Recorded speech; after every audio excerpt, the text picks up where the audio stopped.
نحمده ونصلي ونسلم على رسوله الكريم اما بعد فاعوذ بالله من الشيطان الرجيم بسم الله الرحمن الرحيم ان الله وملائكته يصلون على النبي يا أيها الذين آمنوا صلوا عليه وسلموا تسليما اللهم صل على محمد وعلى آل محمد كما صليت على إبراهيم وعلى آل إبراهيم إنك حميد مجيد اللهم بارك على محمد وعلى آل محمد كما باركت على إبراهيم وعلى آل إبراهيم إنك حميد مجيد اللهم رب اشرح لي صدري ويسر لي أمري واحلل عقدة من لساني يفقهوا قولي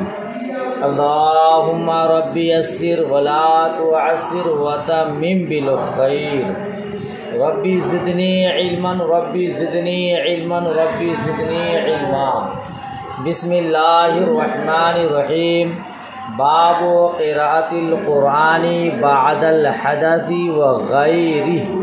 وغیره وقال منصور عن ابراہیم لا بأس بالقراءة في الحمام ويكتب الرسالة على غير وضوء وقال حماد عن ابراہیم ان كان عليهم ازار فسلم والا فلا تسلم۔ امید کرتا ہوں اس سے پہلے والا سبق آپ نے یاد کر لیا ہے ماشاءاللہ۔ آج کا سبق بھی بغور سماعت کیجیے اور اسے بھرپور یاد کرنے کی کوشش کیجیے گا۔ ترجمہ دیکھیے، باب قراءۃ القرآن بعد الحدث وغیرہ دونوں روایت، ٹھیک ہے۔ یہ باب ہے کہ قرآن مجید کو حدث اور غیر حدث میں پڑھنے کے بارے میں۔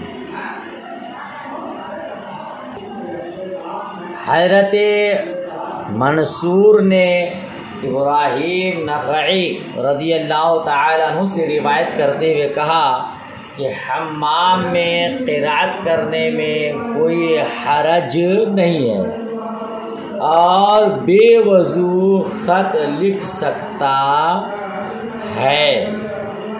اور حضرت حماد ابراہیم نخعی سے کہا اگر ان پر ازار ہو تہبند ہو تو سلام کرو ورنہ سلام نہ کرو۔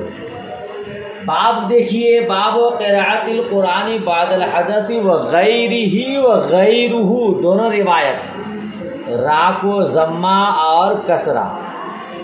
را کو اگر ضمہ کے ساتھ پڑھیں گے تو اس کا عطف قراءت پر ہے، ضمہ پڑھیں گے تو اس کا عطف قراءت پر ہے، اور باب کو یا تو ساکن پڑھیں گے یا ضمہ کے ساتھ، یعنی باب یا پھر باب قراءتل، ٹھیک ہے۔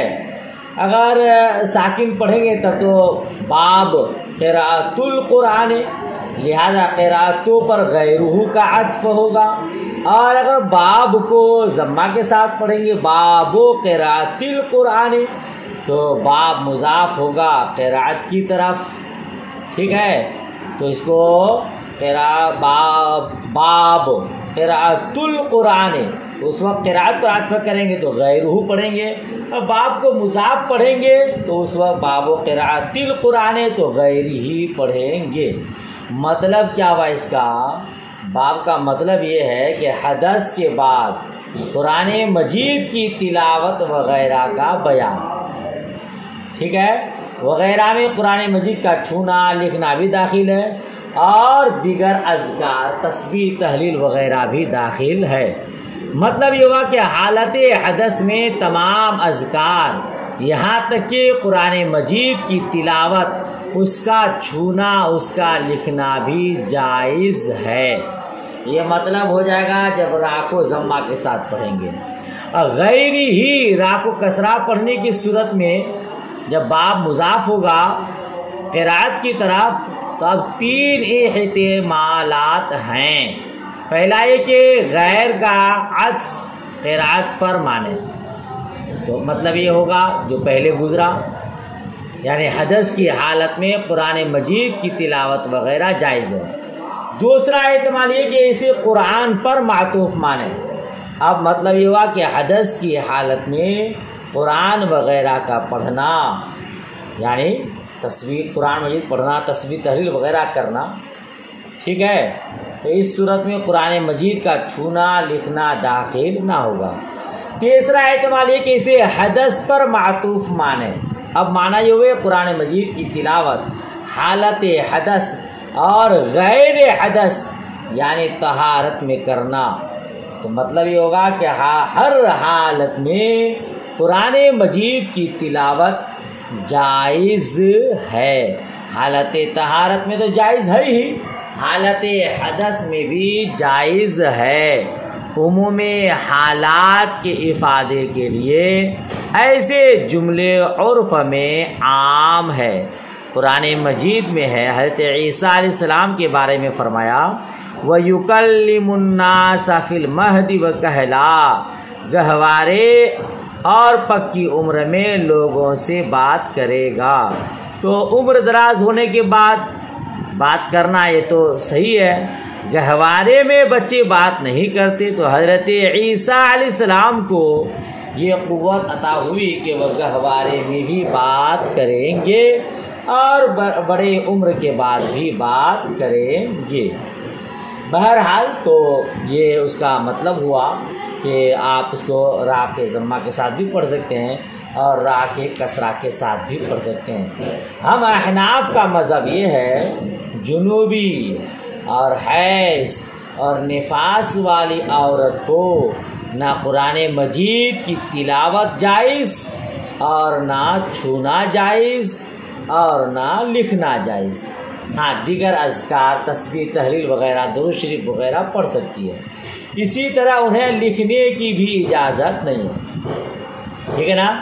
بے وضو کو قرآن مجید چھونا جائز نہیں، تلاوت جائز ہے اور تسبیح تحلیل وغیرہ بھی جائز ہے، اور اگر قرآن مجید کی آیت لکھے ہو تو ان کا چھونا بھی جائز، اگرچہ بہتر یہ کہ باوضو تلاوت اور ذکر کرے۔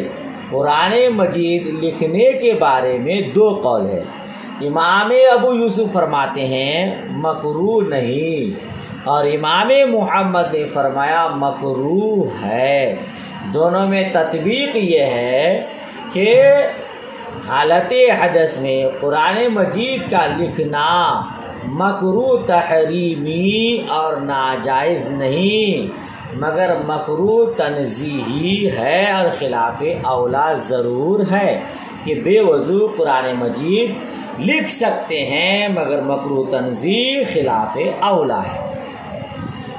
باب تھا کہ حدث اور غیر حدث میں قرآن مجید پڑھنے کے بارے میں، اور تعلیق میں یہ تعلیقات امام بخاری ہے، حضرت ابراہیم نخعی کی تعلیق بیان کیا کہ حمام میں قرآن مجید پڑھنے میں کوئی حرج نہیں۔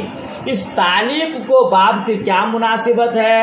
مناسبت اس طرح ہے کہ حمام میں محدث اور جنوبی دونوں جاتے ہیں، تو ثابت کہ حدث اور جنابت کی حالت میں تلاوت جائز، اس لیے کہ حضرت ابراہیم نے کوئی تفصیل نہیں کی، اگر محدث اور جنوبی کو تلاوت ممنوع ہوتی تو انہیں لازم تھا کہ اس کو ظاہر کر دیتے، لہذا معلوم ہوا کہ ابراہیم نخعی یہ بتانا چاہتے ہیں کہ حدث اور محدث اور جنوبی دونوں تلاوت کر سکتے ہیں، ٹھیک ہے۔ اچھا، لیکن منصور بن سعید نے حضرت ابراہیم کا دوسرا قول یہ نقل فرمایا ہے کہ حمام میں تلاوت مکروہ ہے، ٹھیک ہے۔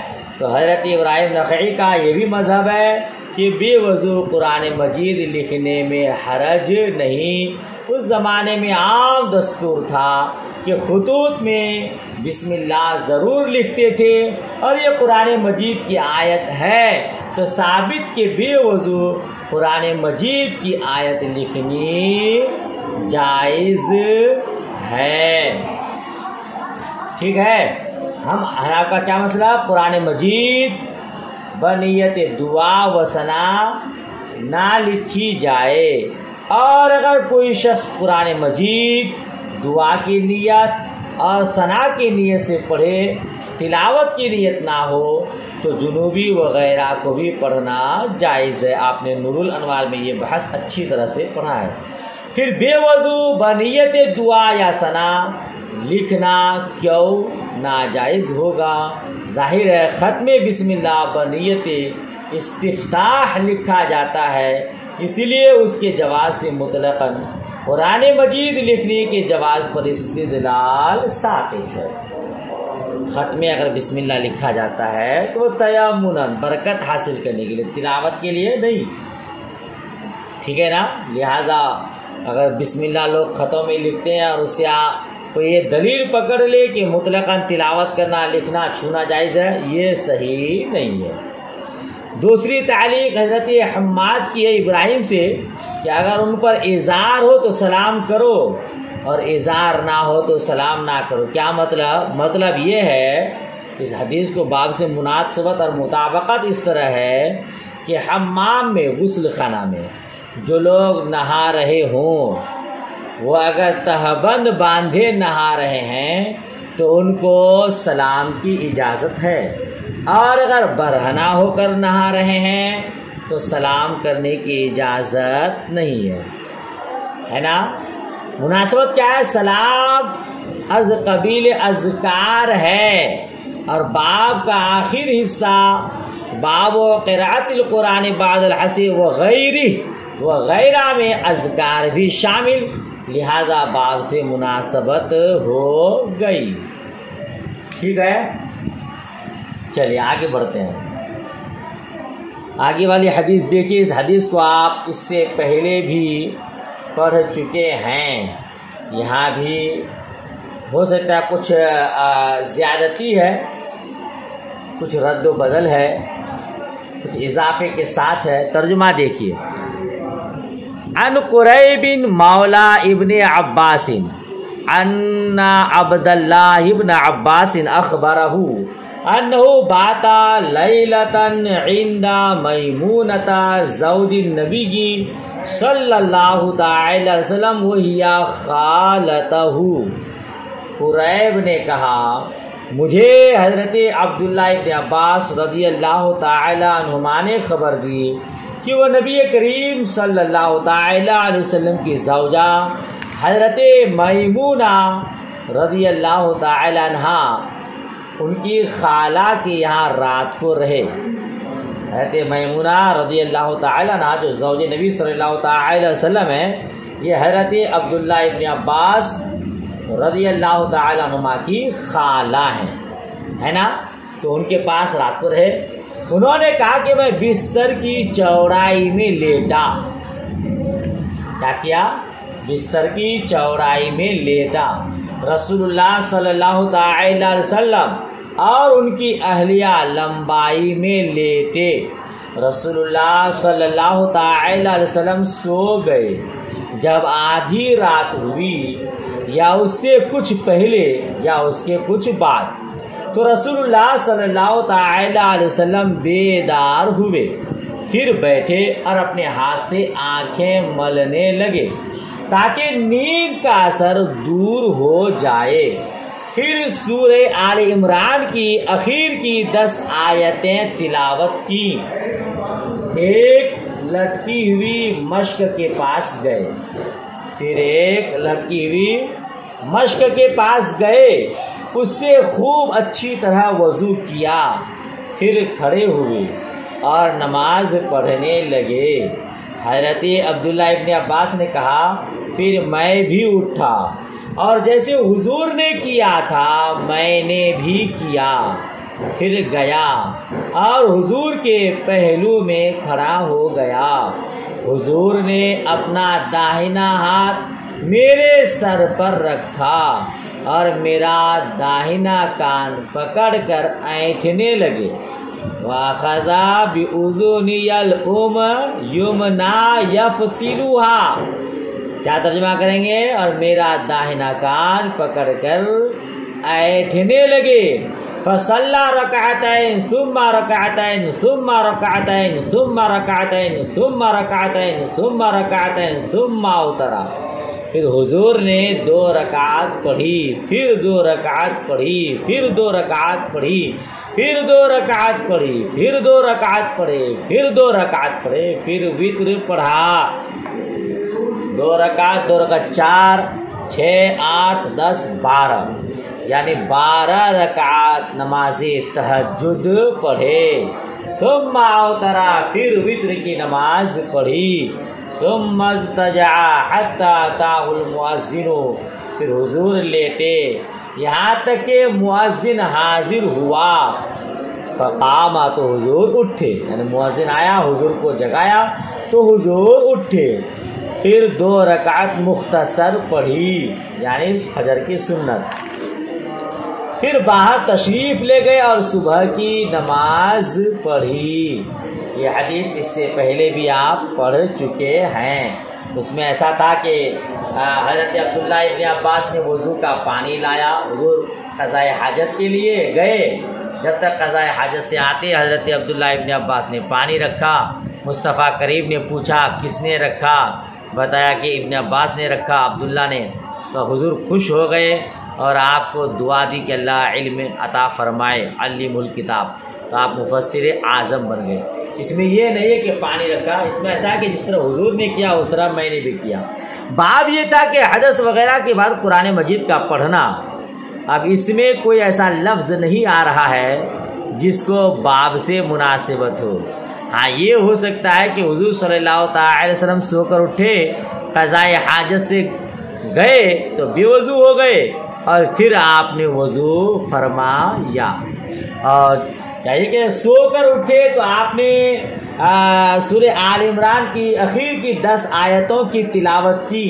اگر اس سے کوئی یہ کہے کہ حضور سو کر اٹھے اور بے وضو ہو کر کے آپ نے تلاوت کی تو درست نہیں ہوگا، کیونکہ آپ پڑھ چکے ہیں کہ انبیاء کرام کی نیند ناقض وضو نہیں، لیکن حضور فرماتے ہیں تنام عینی ولا ینام قلبی، میری آنکھیں سوتی ہیں پر دل نہیں سوتا۔ ہاں اس طرح مطابقت ہو سکتی ہے کہ حضور قضاء حاجت کے لیے گئے، یا یہ کہ نیند کی حالت میں ہوا کا خروج ہو گیا ہو، ہے نا، تو اس طرح مطابقت ہو سکتی ہے۔ بہرحال تو یہ حدیث اس سے پہلے بھی گزر چکی ہے مختلف طریقوں سے، اور یہاں بھی کچھ الفاظ کی زیادتی ہے، اس لیے امام بخاری نے اس حدیث کو پھر سے بیان کر دیا۔ آپ جانتے ہیں کہ کسی باب سے حدیث کو مناسبت ہو جاتی ہے تو امام بخاری ایک ہی حدیث کو مکرر ارشاد فرما دیتے ہیں، بار بار تحریر فرما دیتے ہیں۔ بہرحال تو حضور صلی اللہ تعالی علیہ وسلم نے اخیر سورہ آل عمران کے اخیر کی 10 آیتیں پڑھی۔ اس باب سے اور اس حدیث سے کیا مسئلے واضح ہوئے؟ مسئلے یہ واضح ہوئے کہ اگر نماز تہجد جو ہے پڑھنا مستحب ہے، اور اس سے یہ بھی ثابت ہوا کہ تلاوت کے لیے وضو شرط نہیں ہے، اور مسئلہ یہ بھی واضح ہوا کہ چھوٹا بچہ محرم رشتہ دار کے یہاں سو سکتا ہے اگر تو اس کا شوہر موجود ہو، اور اخیر رات میں تہجد کے بعد وتر پڑھنا بہتر ہے۔ رات میں جاگیں تو سورہ آل عمران کے اخیر کی 10 آیتیں پڑھنا مستحب ہے، اور چھوٹے بچے کا کان اینٹھنا بھی جائز ہے ادب دینے کے لیے، محبت کے طور پر بھی۔ چھوٹے بچوں کو ابتدا ہی سے سنن مستحبات کی تعلیم دینی چاہیے، مکروہات کے ارتکاب پر بھی تنبیہ کرنی چاہیے۔ اور یہ بھی مسئلہ معلوم ہوا کہ مؤذن کے لیے مستحب ہے کہ جماعت کا وقت ہو جائے تو امام صاحب کو جگا دیں، اطلاع کر دیں، اور فجر کی سنت گھر میں پڑھنا مستحب ہے، وہ بھی ہلکی سی۔ ہاں فجر کی سنت میں پہلی رکعت میں قل یا الکافرون، دوسری رکعت میں قل هو اللہ احد شریف پڑھنا مستحب ہے۔ ہلکی 2 رکعت سنت ادا کرنے کے بعد پھر مسجد میں جائیے۔ ویسے بھی سنن اور نوافل کو مسجد میں ادا کرنا، گھر میں ادا کرنا مسجد میں ادا کرنے سے زیادہ بہتر ہے، افضل ہے، مستحب ہے۔ ٹھیک ہے، باب ختم ہوا۔ آگے دیکھیے، باب من لم یتوضأ الا من غشی المثقل۔ یہ باب ہے جو شخص وضو نہ کرے مگر شدید غشی سے، شدید بے ہوشی سے، ہلکی بے ہوشی ہو تو وضو نہیں ہے، سخت بے ہوشی ہو تب جا کے وضو ٹوٹے گا اور وضو کرنا ہوگا۔ باب کا ترجمہ یہ باب ہے اس شخص کے بارے میں جو وضو نہ کرے مگر شدید غشی سے، بے ہوشی سے۔ اس کے بعد یہ جو حدیث آ رہی ہے اس کو آپ نے اس سے پہلے بھی پڑھا ہے، نماز خسوف، سورج گرہن کی نماز کے بارے میں ہے نا۔ یہ حدیث پھر یہاں بیان کیے ہیں، مکرر ارشاد ہے۔ دیکھیے چونکہ اس کو پڑھ چکے آپ بڑی تفصیل کے ساتھ، اس لیے تیزی کے ساتھ صرف ترجمہ سماعت کیجیے۔ حدثنا اسماعیل قال حدثني مالك عن هشام بن عروة عن امرأته فاطمة عن جدتها اسماء بنت ابی بکر۔ یہ روایت حضرت ہشام بن عروہ سے، وہ روایت کرتے ہیں اپنی عن امراتی فاطمہ، اپنی عورت فاطمہ سے، وہ روایت کرتے ہیں ان کی دادی اسماء بنت ابی بکر سے۔ حضرت فاطمہ نے اپنی دادی اسماء بنت ابی بکر سے روایت کیا ہے، انہا قالت، بے شک انہوں نے کہا، کس نے کہا؟ حضرت اسماء بنت ابی بکر، حضرت ابو بکر صدیق رضی اللہ تعالی عنہ کی بیٹی حضرت اسماء جو حضرت ماں عائشہ صدیقہ رضی اللہ تعالی عنہ کی بہن ہے، حضور کی سالی ہیں، تو ان سے روایت انہوں نے کہا کہ اتیت عائشہ زوج نبی صلی اللہ تعالی علیہ وسلم، میں نبی کریم صلی اللہ تعالی علیہ وسلم کی زوجہ محترمہ عائشہ کے پاس آئی، حینا خسفت الشمس، جبکہ سورج گرہن تھا، جبکہ سورج گرہن تھا، فَإِذَا النَّاسُ قِيَامٌ يُصَلُّونَ، تم دیکھا کہ اچانک لوگ کھڑے ہو کر نماز پڑھ رہے ہیں، فَإِذَا هِيَ قَائِمَةٌ تُصَلِّي، اور وہ بھی کھڑے ہو کر نماز پڑھ رہی ہے، لوگ بھی نماز خسوف پڑھ رہے ہیں، اور حضرت ماں عائشہ صدیقہ رضی اللہ تعالی عنہا بھی نماز پڑھ رہی ہے۔ فَقُلْتُ مَا لِلنَّاسِ، تو میں نے عرض کیا لوگوں کو کیا ہو گیا، یعنی لوگ یہ بے ٹائم نماز پڑھ رہے ہیں، کیا بات ہے؟ حضرت اسماء نے ان سے کہا، ٹھیک ہے، فَأَشَارَتْ بِيَدِهَا نَحْوَ السَّمَاءِ، تو حضرت ماں عائشہ نے آسمان کی طرف ہاتھ سے اشارہ کیا، وَقَالَتْ سُبْحَانَ اللَّهِ، اور کہا سبحان اللہ، مقام تعجب میں سبحان اللہ کہا جاتا ہے۔ فَقُلْتُ آیَةٌ، تو میں نے کہا کہ نشانی ہے، یعنی لوگوں پر عذاب کی نشانی ہے۔ فَأَشَارَتْ النَّعَمْ، تو حضرت ماں عائشہ نے سر کے اشارے سے کہا ہاں، یعنی سر کو ہلایا کہ ہاں لوگوں پر عذاب ہے، اس لیے نماز خسوف پڑھی جا رہی ہے۔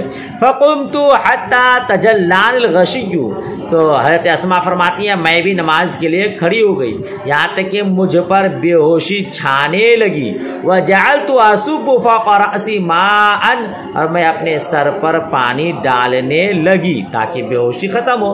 فَلَمَّا انصَرَفَ رسول اللہ صلی اللہ تعالی علیہ وسلم، جب مصطفیٰ کریم صلی اللہ تعالی علیہ وسلم نماز پڑھا چکے، حمد اللہ وثنا علیہ، اللہ تبارک و تعالیٰ کی حمد و ثنا پڑھی، حمد و ثنا بیان کیا۔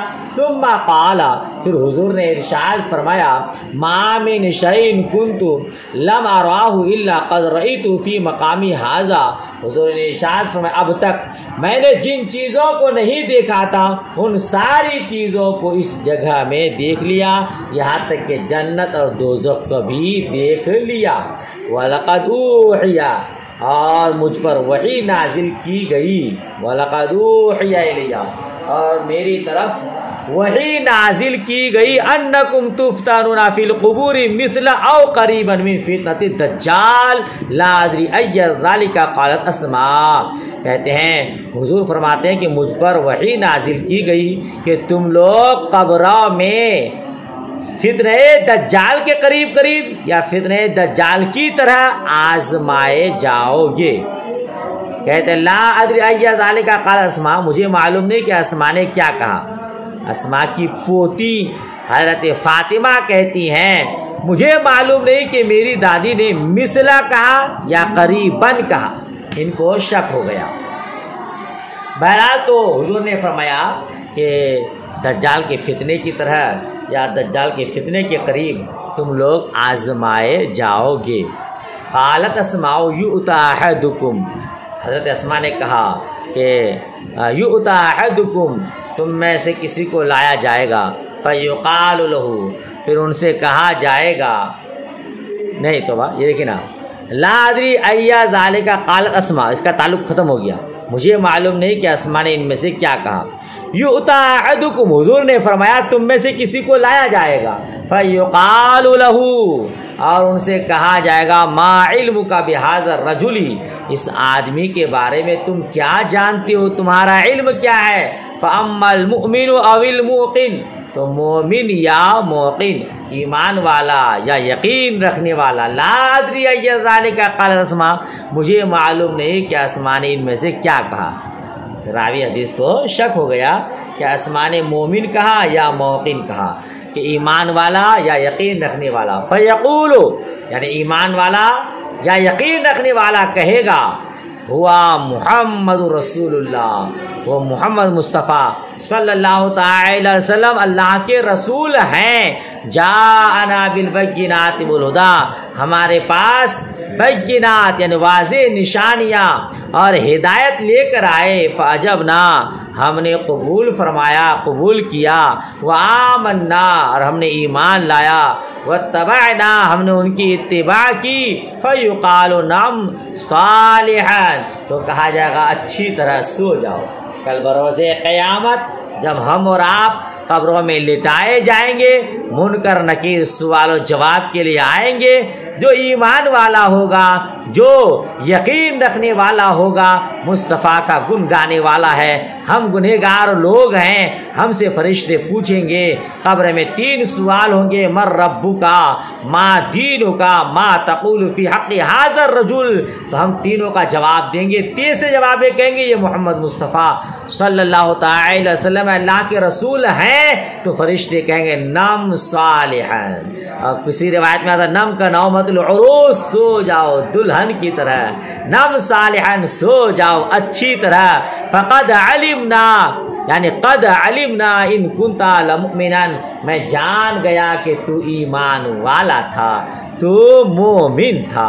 واما المنافق او المرتاب لا ادری ای ذالک قال اسماء، لیکن منافق یا مرتاب یعنی شک کرنے والا، مجھے معلوم نہیں کہ اسماء نے ان میں سے کیا کہا، وہ کہیں گے لا ادری، ہائے ادری، مجھے معلوم نہیں، معلوم نہیں۔ سمعت الناس یقولون شیئا فقلتہ، لوگوں کو کچھ کہتے ہوئے سنا، فقلت، میں نے بھی ویسا ہی کہا۔ سبحان اللہ، سبحان اللہ۔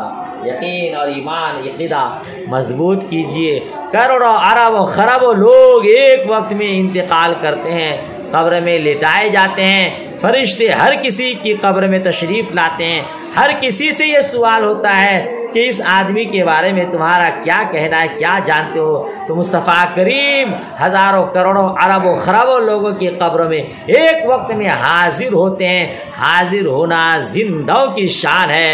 حضور اعلیٰ حضرت عرض کرتے ہیں تو زندہ ہے واللہ، تو زندہ ہے واللہ، میرے چشم عالم سے چھپ جانے والے جو ایمان والے ہیں، یقین رکھنے والے ہیں، ہم اہل سنن والجماعت یہ جواب دیں گے مصطفیٰ کریم ہیں، تو فرشتے کہیں گے سو جاؤ اچھی طرح سے، سو جاؤ دلہن کی طرح۔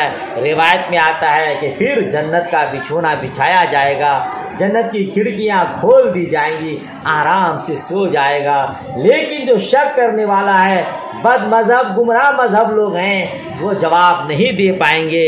وہ منافقین کہیں گے ہم دنیا میں لوگوں کو کچھ کہتے سنتے تھے وہی کہتے تھے، وہ صحیح سے جواب نہ دے سکے گا تو پھر اس کے لیے جہنم کا بچھونا بچھایا جائے گا، جہنم کی کھڑکیاں کھول دی جائیں گی، وہ عذاب میں مبتلا کر دیا جائے گا۔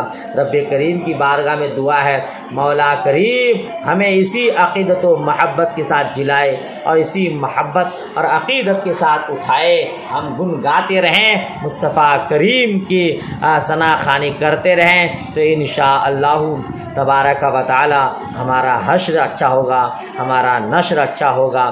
باب تھا ہلکی بے ہوشی سے وضو نہ کرنے کے بارے میں۔ حضرت اسماء رضی اللہ تعالی عنہا پر ہلکی سی بے ہوشی چھائی مگر آپ نے وضو نہیں کیا۔ ظاہر سی بات ہے جب تک آدمی بے ہوش نہ ہو جائے، غشی طاری نہ ہو جائے تب تک وضو نہیں ٹوٹتا ہے۔ ہلکی بے ہوشی سے وضو نہیں ٹوٹتا، اسی تعلق سے حدیث بیان کیا۔ اس کے مسائل آپ اس سے پہلے پڑھ چکے ہیں۔ اگلا باب دیکھیے، باب مسح رأس کلی، پورے سر کے مسح کرنے کے بارے میں، پورے سر کے مسح کرنے کے بارے میں۔ لقولہ تعالی، اللہ تبارک و تعالیٰ کے قول کی وجہ سے، وامسحوا برؤوسکم، تم اپنے سروں کا مسح کرو۔ وقال ابن المسیب المرأة بمنزلة الرجل یمسح علی رأسها، اور حضرت عبداللہ اور حضرت ابن مسیب رضی اللہ تعالی عنہما نے کہا عورت مرد کی منزل میں ہے، وہ اپنے سر پر مسح کرے گی۔ وسئل مالک یجزی ان یمسح بعض راسه، اور حضرت مالک رضی اللہ تعالی، امام مالک رضی اللہ تعالی عنہ سے پوچھا گیا کیا بعض سر پر مسح کرنا کافی ہے؟ کیا بعض سر پر مسح کرنا کافی ہے؟ فاحتج بحدیث عبداللہ ابن زید، تو انہوں نے عبداللہ بن زید کی حدیث سے حجت قائم کیا۔ کیا مطلب؟ پورے سر پر مسح کرنے کے بارے میں، سر کے مسح کا جو اختلاف ہے وہ آپ لوگ قدوری شریف میں شرح وقایہ میں پڑھ چکے ہیں۔ ہم احناف کے یہاں چوتھائی سر کا مسح فرض ہے، امام مالک رحمۃ اللہ تعالیٰ علیہ کے یہاں پورے سر کا مسح فرض ہے، اور امام کیا کہتے ہیں کہ شافعی رحمۃ اللہ تعالیٰ علیہ کے یہاں مطلق سر کا مسح فرض ہے، یہاں تک کہ 2-3 بال کو بھی چھو لیا تب بھی مسح ہو جائے گا۔ ہر کسی کی دلیل بھی آپ پڑھ چکے ہیں، تو اس باب میں یہی بیان کیا پورے سر کے مسح کرنے کے بارے میں۔ انہوں نے دلیل دیا ہے وَامْسَحُوا بِرُؤُوسِكُمْ سے، تم اپنے سروں کا مسح کرو۔ آپ پڑھ چکے ہیں کہ پروردگار عالم نے آیت تیمم میں فَامْسَحُوا بِوُجُوهِكُمْ کا اپنے چہروں کا مسح کرو، تو پورے چہرے کا مسح فرض ہے، لہذا وَامْسَحُوا بِرُؤُوسِكُمْ میں پورے سر کا مسح فرض ہے۔ یہ امام مالک رحمۃ اللہ تعالیٰ علیہ کا قیاس ہے۔ دلیل آپ پڑھ چکے ہیں کہ آیت وضو کا آیت تیمم پر قیاس کرنا درست نہیں ہے، کیونکہ چہرے کا مسح کرنا یہ دھونے کے قائم مقام ہے، کیونکہ پورا چہرہ دھویا جاتا ہے وضو میں، لہذا تیمم میں پورے چہرے کا مسح فرض ہوگا، لیکن سر کا مسح نہ تو وضو میں دھویا جاتا ہے سر کو، نہ ہی تیمم میں، لہذا چوتھائی سر کا مسح فرض ہے۔ اور اس کے لیے حضرت مغیرہ بن شعبہ رضی اللہ تعالیٰ عنہ کی حدیث مشہور بھی ہے، جس کے ثابت ہے کہ چوتھائی سر کا مسح فرض ہے۔ اگر پورے سر کا مسح فرض ہوتا تو مصطفیٰ کریم کبھی بھی اس سے کم مسح نہیں کرتے۔ یہ بحث مکمل طور پر آپ نے فقہ کی کتابوں میں پڑھا ہے۔ جب حضرت امام مالک رحمۃ اللہ تعالی حضرت ابن مسیب نے کہا کہ عورت مرد کی منزل میں ہے، جس طرح مرد کے لیے چوتھائی سر کا مسح فرض ہے، اسی طرح عورت کے لیے بھی چوتھائی سر کا مسح فرض ہے۔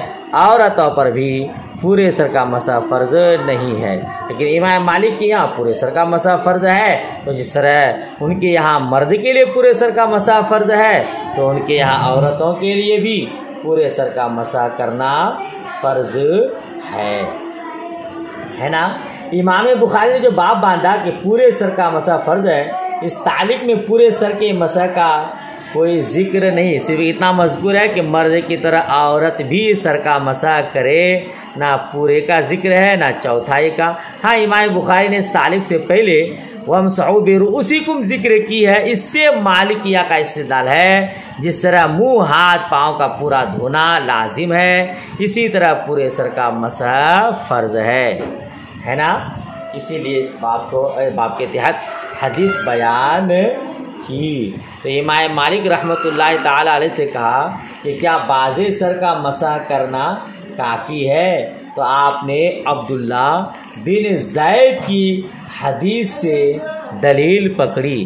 دلیل کس طرح ہے؟ حضرت عبداللہ بن زید کی وہ حدیث پیش کرتے ہیں جو ابھی آ رہی ہے، اس میں یہ کہ رسول اللہ صلی اللہ تعالی علیہ وسلم نے سر کا دونوں ہاتھوں سے اس طرح مسح فرمایا کہ دونوں ہاتھ آگے لائے، پیچھے لے گئے، سر کے اگلے حصے سے شروع فرمایا یہاں تک کہ ہاتھ گدی تک لے گئے، پھر واپس لائے جہاں سے شروع فرمایا تھا۔ ابھی آگے حدیث میں آ رہا ہے، اسی حضرت عبداللہ بن زید کی حدیث سے امام مالک نے دلیل پکڑا کہ اس میں پورے سر کا مسح کیا، لہذا پورے سر کا مسح فرض ہے۔ ہم جواب یہ دیں گے کہ حضرت مغیرہ حضرت انس کی وہ حدیثیں نہ ہوتی جس میں ناسیہ پر مسح کا بیان ہے تو اس حدیث کو مان لیا جاتا، لیکن حضرت مغیرہ بن شعبہ رضی اللہ تعالیٰ عنہ کی حدیث ہے کہ مصطفیٰ کریم ایک کوڑے خانے میں تشریف لے گئے، آپ نے پیشاب کیا تو آپ نے وضو کیا تو پیشانی کے برابر وضو کیا، ہے نا۔ لہذا ہم یہ کہتے کہ آیت مجمل ہے، تو حضرت عبداللہ بن زید کی حدیث جو ابھی آ رہی ہے اس میں چوتھائی سر کا مسح بھی کافی ہے۔ اگر پورے سر کا مسح فرض قرار دے دیں گے اس حدیث کی وجہ سے تو پھر لازم آئے گا کہ کبھی مصطفیٰ کریم نے ترک فرض کیا ہے، یا ماننا پڑے گا کہ جس حدیث میں ہے کہ پورے سر کا مسح کیا تو وہاں یہ ہے کہ پورے سر کا مسح کرنا مستحب ہے اور چوتھائی سر کا مسح کرنا فرض ہے۔ یہی ہم لوگوں کی دلیل ہے نا، چوتھائی سر کا مسح فرض ہے ان حدیث کی بنا پر جس میں چوتھائی سر کا مسح کرنا آیا ہے، اور جہاں پورے سر کا مسح کرنا آیا ہے تو ہم جواب دیں گے کہ یہاں مستحب ہے۔ اگر یہ کہیں گے کہ نہیں بلکہ پورے سر کا ہی مسح فرض ہے عبداللہ بن زید کی حدیث کی وجہ سے، تو پھر ماننا پڑے گا کہ جس ہیئت خاصہ کے ساتھ اس میں مسح مذکور ہے وہ ہیئت بھی فرض ہو، مطلب جیسے حضور نے اگلے حصے سے شروع کیا، پھر گدی تک لے گئے، پھر پیشانی کی طرف واپس لائے، تو کیا یہ سب بھی فرض ماننا پڑے گا؟ حالانکہ مالکی حضرات بھی اس حیت کو فرض نہیں مانتے ہیں، بلکہ مالکیہ خالی پورے سر کا مسح فرض قرار دیتے ہیں، لہذا ماننا پڑے گا کہ پورے سر کا مسح کرنا فرض نہیں ہے۔ حضرت عبداللہ بن زید کی حدیث سے حجت پکڑا۔ حضرت عبداللہ بن زید کی کون سی حدیث ہے وہ پڑھ لیجئے، دیکھیے آگے۔ حدثنا عبداللہ بن یوسف قال اخبرنا مالک عن عمرو بن یحیی المازنی عن ابیہ ان رجلا قال لعبداللہ بن زید، یہ والی حدیث، ایک آدمی نے عبداللہ بن زید سے کہا، وَهُوَ جَدُّ عَمْرِ بن یحییٰ، یہ عبداللہ بن زید کون ہے؟ یہ حضرت عمرو بن یحییٰ کے دادا ہیں، حضرت عمرو بن یحییٰ کے دادا ہیں۔ اتستطیع ان ترینی کیف کان رسول اللہ صلی اللہ تعالی وسلم یتوضا، کیا آپ ہمیں دکھا سکتے ہیں، کیا آپ مجھے دکھا سکتے ہیں کہ رسول اللہ صلی اللہ تعالی وسلم کیسے وضو کرتے تھے؟ فقال عبداللہ بن زید نعم، تو حضرت عبداللہ بن زید نے کہا کہ ہاں دکھا سکتا ہوں۔ فدعا بماء، تو آپ نے پانی کا ایک برتن منگایا، فافرغ علی یدہ، آپ نے اپنے ہاتھ پر پانی ڈالا، فغسل یدہ مرتین، پھر اپنے دونوں ہاتھ کو 2 مرتبہ دھویا، ثم مزمزا، پھر آپ نے کلی کیا، واستنثر ثلاثا، پھر آپ نے ناک پر 3 مرتبہ پانی چڑھایا، یہاں ہے 2 مرتبہ ہاتھ دھویا، اور دوسری روایت میں 3 مرتبہ، پہلے بتا چکا ہوں 1 مرتبہ بیان فرض کے لیے، یعنی کبھی حضور نے 1 مرتبہ دھویا، کبھی 2 مرتبہ دھویا، کبھی 3 مرتبہ دھویا، 1 مرتبہ بیان فرض کے لیے، 2 مرتبہ بیان جواز کے لیے، اور 3 مرتبہ بیان سنت کے لیے۔ تو یہاں بیان جواز کے لیے 2 مرتبہ دھویا، پھر کلی کیا، پھر 3 مرتبہ ناک میں پانی چڑھایا، ناک جھاڑا، ثم غسل وجهه ثلاثا، پھر اپنے چہرے کو 3 مرتبہ دھویا، ثم غسل یدی مرتين الى المرفقين، یہاں بھی مرتين بیان جواز کے لیے، پھر دونوں ہاتھوں کو 2 مرتبہ دھویا کونیوں سمیت، ثم مسح رأسه بیدیہ، پھر اپنے سر کا مسح کیا دونوں ہاتھ سے، فاقبل بہما، تو دونوں ہاتھ کو سامنے سے لے گیا پیشانی سے، وہ ادبارا، پھر پیچھے لے گیا، بدا بمقدم رأسہ، اپنے سر کے اگلے حصہ سے شروع کیا، حتی ذهب بہما الی قفاہ، یہاں تک کہ دونوں ہاتھوں کو گدی تک لے گیا، ثم ردہما الی المکان الذی بدا منہ، پھر دونوں ہاتھوں کو اس جگہ تک لوٹایا جہاں سے شروع کیا تھا، ثم غسل رجلیہ، پھر اپنے دونوں پیروں کو دھویا۔ ٹھیک ہے، تو اس حدیث میں کیا ہے کہ اپنے سر کو دونوں ہاتھوں سے مسح کیا، آگے لے گیا، آگے سے پیچھے، پیچھے سے آگے، پورے سر کا مسح کیا۔ تو حضرت امام مالک نے اس حدیث سے دلیل پکڑا کہ پورے سر کا مسح کرنا فرض ہے۔ ٹھیک ہے، اور آیت کی اوپر بھی وہ آپ قیاس کرتے ہیں، تو ہماری دلیل یہ کہ چوتھائی سر کا مسح فرض ہے۔ اگر پورے سر کا مسح فرض ہوتا تو پھر حضور کبھی فرض کے خلاف آدھے سر کا یا چوتھائی سر کا مسح نہیں کرتے، ہے نا، کیونکہ فرض کا حکم یہ کہ ذرہ برابر کمی ہو جائے تو فرض ادا ہی نہیں ہوگا، وضو ہوگا ہی نہیں۔ سمجھ شریف میں بات آئی ہے۔ یہ کہ قصہ کیا ہے، یہ جو کہا کہ آپ ہم کو دکھا سکتے ہیں کہ حضور نے کیسے وضو کیا۔ ایک مجلس میں یہ تینوں یعنی ابو حسن اور ان کے بیٹے عمرو اور ان کے پوتے یحییٰ، جو ابو حسن کے دوسرے صاحبزادے عمارہ کے بیٹے تھے، موجود تھے۔ یعنی یحییٰ ان کے چچا عمرو، ان کے دادا ابو حسن۔ عمرو بن حسن وضو بہت کثرت سے کرتے تھے۔ انہوں نے حضرت عبداللہ بن زید سے یہ سوال کیا، مگر موجود ان کے باپ ابو حسن بھتیجے یحییٰ بھی تھے، تو بعض روایت میں مجازاً ان کی طرف بھی اس سوال کی نسبت کر دی گئی ہے۔ اسی لیے چونکہ وضو بہت کثرت سے کیا کرتے تھے، اس لیے عبداللہ بن زید سے کہا کہ آپ وہ وضو ہم کو دکھا سکتے ہیں جو وضو مصطفیٰ کریم نے کیا ہے؟ تو انہوں نے کہا کہ ہاں، پھر وضو کر کے آپ نے بتا دیا۔ چلیے، گھنٹی لگنے والی ہے، آج کا سبق یہیں تک رہنے دیتے ہیں۔ اچھے سے یاد کر لیجئے گا، جو اختلافات ہیں وہ فقہ کی کتاب میں پڑھ چکے ہیں، اس کو اپنے طور پر یاد کر لیجئے گا۔ دعائے خیر میں یاد رکھیے۔